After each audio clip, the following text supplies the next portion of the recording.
Hai, Assalamualaikum. Hari ini kita jumpa lagi masih dalam bab 1, pengenalan kepada penyiasatan saintifik.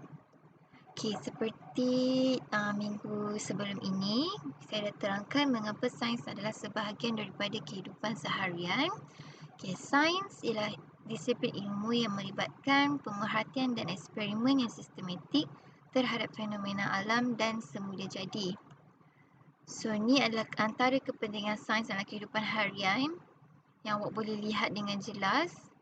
Satu, ia menyumbang kepada bidang kejuruteraan seperti pembinaan bangunan pencakar langit yang canggih.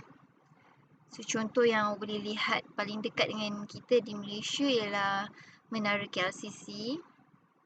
Dan sains juga menyumbang kepada penciptaan satelit yang menyebabkan komunikasi menjadi lebih cepat dan efektif. Pada zaman sekarang, kita dah diperkenalkan dengan teknologi 5G, mana sepatutnya teknologi itu akan menjadikan komunikasi kita lebih cepat, pacuan internet yang lebih laju, penyampaian maklumat yang lebih efektif, dan ia juga meningkatkan hasil tanaman dengan penemuan baja, racun serangga dan penggunaan kaedah hidroponik. Dengan adanya sains, kita dapat mengurangkan risiko-risiko pada pertanian. Contoh pertanian kita perlu menggunakan baja. Jadi dengan adanya sains, kita dapat menciptakan baja yang boleh mengurangkan pencemaran alam sekitar. Dan juga yang terbaru ialah kaedah hidroponik, di mana kita boleh menjimatkan air ataupun kita boleh menjimatkan masa dan tenaga untuk kita salurkan air pada tumbuh-tumbuhan yang ada. Dan yang paling penting ialah sains juga menyumbang kepada penemuan vaksin dan antibiotik dalam bidang perubatan. Ini adalah untuk membantu mengawal penyakit berjangkit dan juga mengurangkan kadar kematian. Sakit berjangkit yang biasa kita dengar ialah selsema, batuk, masalah pernafasan dan sebagainya. Itu adalah benda biasa dan kita dah ada vaksin yang sesuai untuk kita ambil. Dan yang terbaru ni adalah isu COVID-19. Jadi sekarang pun sains juga telah menemukan vaksin untuk COVID-19 dan masih lagi dalam fasa percubaan. Bidang sains ni dia sangat meluas. Dia merangkumi bidang fizik, iaitu kajian tentang tenaga dan kesan terhadap jirim. Boleh tengok contoh dekat sini adalah kejuruteraan ataupun tenaga elektrik, dan ini adalah satu kaedah menggunakan kicap angin. Dan biologi, kajian tentang benda hidup.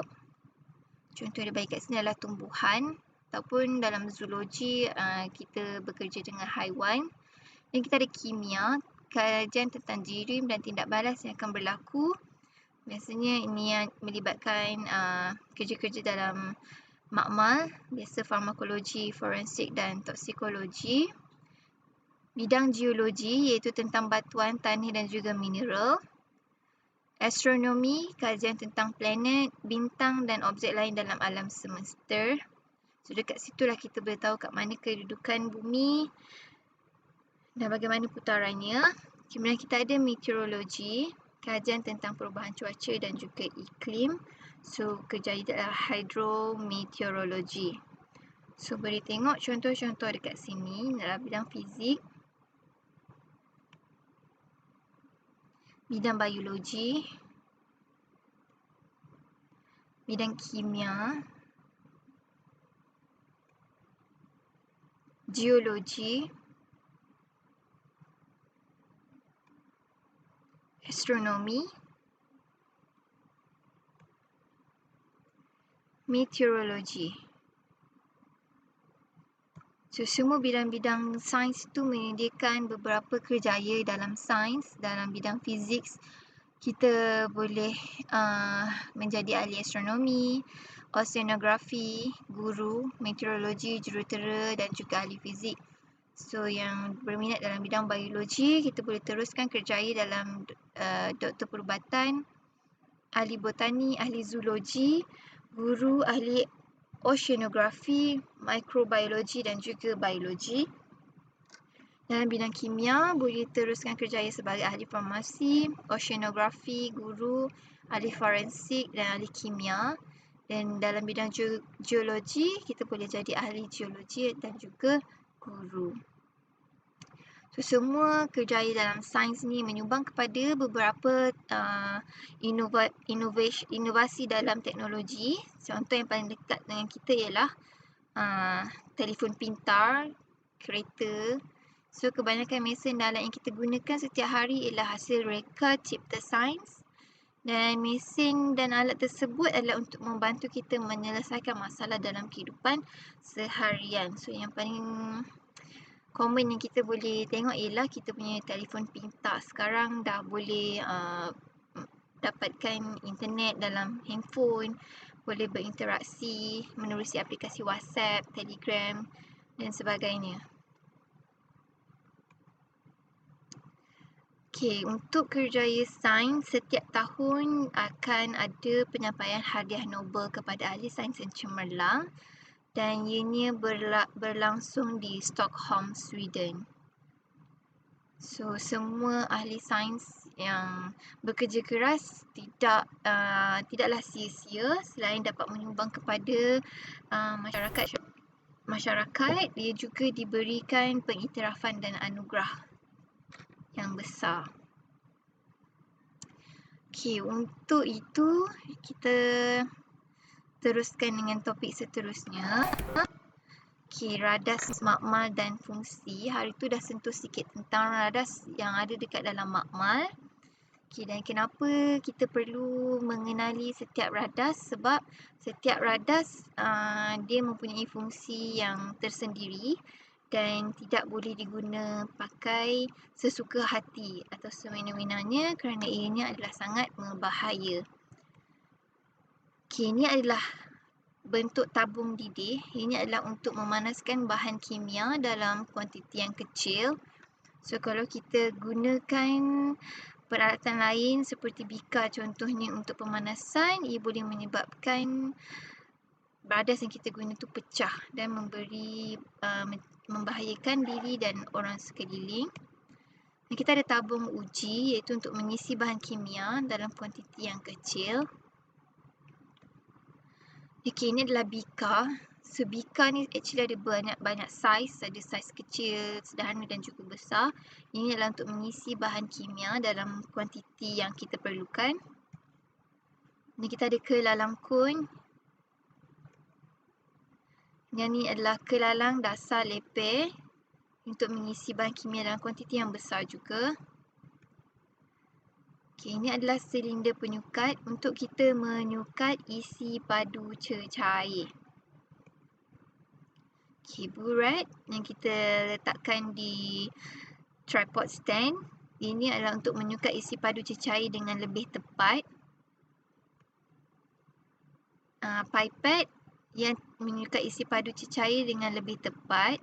Kalau tengok beza dia, dia ada gelembung dekat tengah-tengah dia ni. Okay, ini adalah tungku kaki 3. Rasanya dekat sekolah rendah pun dah pernah jumpa. Ini adalah untuk menyokong radas semasa pemanasan. Kasar dawai ia membantu menyebarkan haba dengan sekata semasa pemanasan. Jadi, kasar dawai akan diletakkan di atas tripod stand.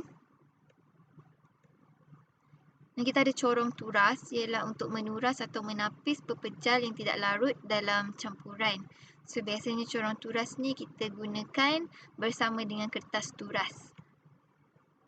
Kita ada balang gas. Ini adalah untuk mengumpulkan gas. Biasa gas yang kita kaji dalam balang gas ni dekat makmal ialah gas oksigen. Ini adalah kaki retort untuk memegang atau menyokong sesuatu radas. Piring sejat adalah untuk tujuan penyejatan. Okey, itu adalah antara radas yang sering digunakan dalam makmal sains. So, dekat dalam makmal sains juga, selain daripada radas radas yang kita dah kenali tadi tu, dia ada juga bahan-bahan kimia lain yang berbahaya. Sama juga bila kita masuk ke dalam makmal sains, maksudnya kita telah meletakkan diri kita dalam risiko yang sangat bahaya. Sama macam masa kita nak pergi memandu kereta atau memandu motor, risiko di atas jalan raya juga sangat besar. Jadi cara nak elakkan dia, kita ada sediakan simbol-simbol atau amaran menandakan bahawa kawasan itu atau bahan itu adalah berbahaya. Dan setiap simbol membawa maksud yang tertentu. So, ini adalah antara simbol-simbol yang biasa kita nampak dalam makmal ataupun di kawasan-kawasan industri. Ini adalah kerana kalau tengokkan pada simbol-simbol ni ialah penting untuk kita dapat elakkan kemalangan semasa kita berada di tempat tersebut.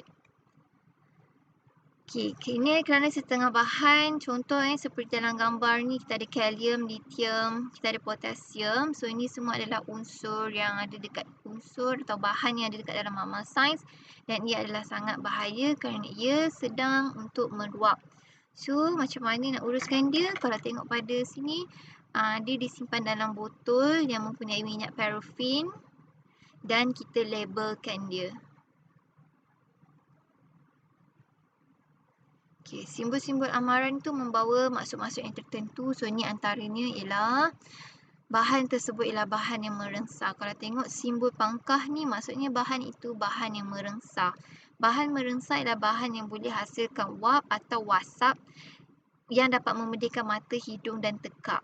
Biasa boleh tengok macam gas klorin, bromin, amonia dan juga kloroform. Ini adalah bahan yang sangat beracun. Jadi kita perlu elakkan daripada menghidu bahan tersebut. Dan bahan ini kalau kita nak gunakan, kita akan gunakan dalam kebuk wasap. Kebuk wasap yang disediakan itu sama macam dekat dapur, dia akan sedut asap tersebut keluar daripada makmal sains. Dia hanya akan berada dekat dalam kebuk wasap tu saja. So maksudnya bila kita gunakan tu, kita tak akan terhidu secara langsung asap-asap tersebut. Kemudian simbol ini ialah menandakan bahan itu ialah bahan yang radioaktif. Kalau bahan radioaktif ni dia mengeluarkan sinaran radioaktif yang boleh menyebabkan kanser. Contoh dia uranium dan plutonium.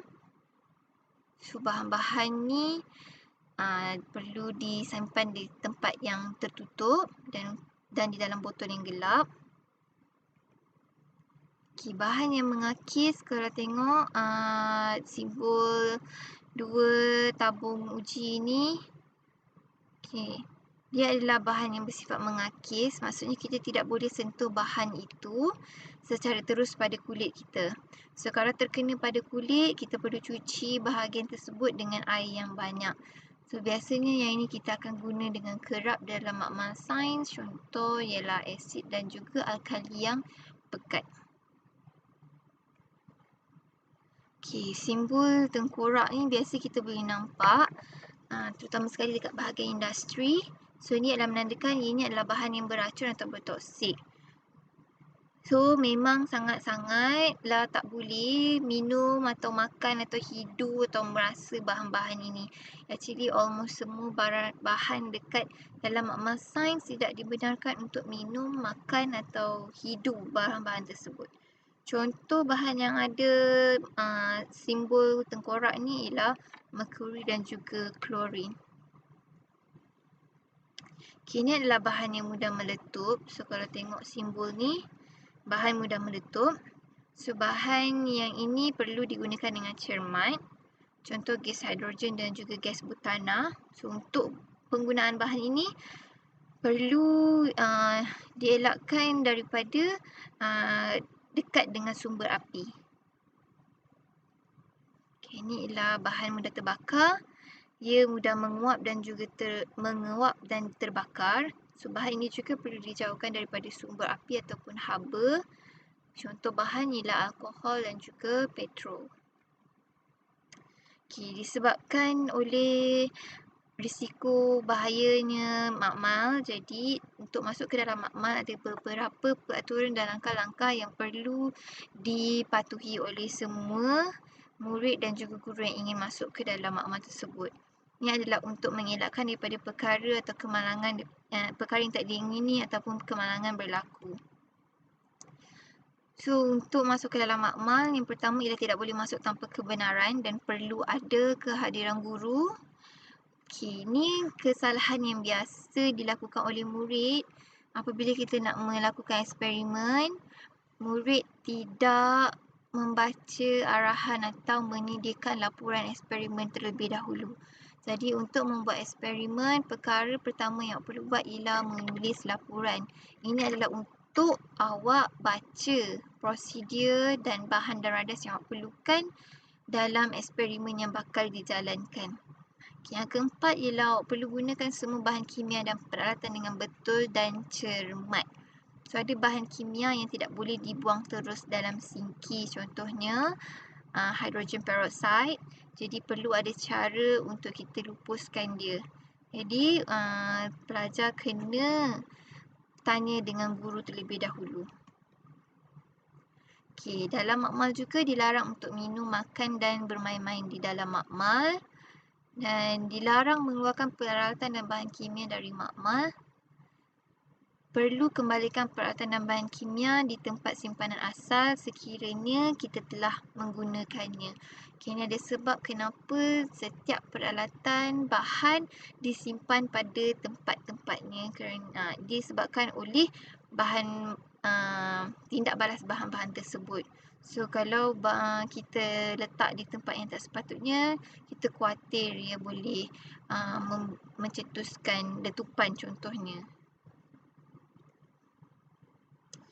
Okey, tempat eksperimen juga perlu sentiasa kemas dan bersih. Selepas kita gunakan peralatan, kita perlu cuci semua peralatan dan kita akan buang ikut kaedah yang betul.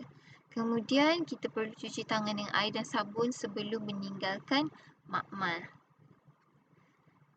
Okey, ini adalah antara perkara yang selalu berlaku di dalam makmal apabila membuat eksperimen. Kita anggap dia sebagai satu permainan. So, yang pertama sekali ialah tabung uji. Apabila sedang menggunakan tabung uji, tidak boleh halakan tabung uji itu pada diri sendiri atau kawan yang lain. Kedua, seeloknya kita perlu menggunakan cermin pelindung mata ketika nak mencampurkan atau memanaskan bahan kimia. Okay, cermin pelindung mata tidak disediakan di makmal, tapi kalau ada yang nak bawa tidak ada masalah. Yang ketiga ialah bahan kimia yang mudah terbakar perlu dijauhkan dari sebarang sumber api. That's why tadi kita berkenalan dulu dengan bahan-bahan yang ada dekat dalam kimia, dalam makmal. Supaya kita boleh tahu bahan yang kita gunakan tu sama ada ianya berisiko tinggi ataupun tidak. Kemudian kita tak dibenarkan untuk merasa atau menghidu bau kecuali ini dibenarkan oleh guru. Okey, sekiranya berlaku kemalangan yang biasanya berlaku terutama sekali adalah semasa penggunaan termometer. So, dalam termometer kita ada merkuri. So, merkuri adalah bahan kimia yang mudah meluap dan dia tidak boleh disentuh dengan kulit kerana dia boleh meresap ke dalam kulit kita. So, bila berlaku kemalangan tu tak apa, jangan panik. Perkara pertama yang kita perlu buat ialah maklumkan pada guru dan kawasan kemalangan tu perlu dikosongkan, perlu dijauhkan. Tak boleh ada yang berada di kawasan kemalangan. Okay. Kemudian, contoh nombor 1, berlaku kebakaran. Perkara pertama ialah kita tutup suis elektrik dan kita maklumkan pada guru atau pembantu makmal. Yang kedua, sekiranya bahan kimia tertumpah, kita perlu laporkan pada guru dan elakkan kimia bahan tersebut terkena pada tangan ataupun baju. Yang ketiga ialah apabila kita terhidu ataupun termakan bahan kimia tersebut, kita perlu bilas bahagian tu dengan air yang banyak. Ataupun kita berkumur. Okay, itu saja untuk topik minggu ni. Okay, untuk latihan seterusnya boleh tengok dekat link yang saya bagi kemudian. Terima kasih.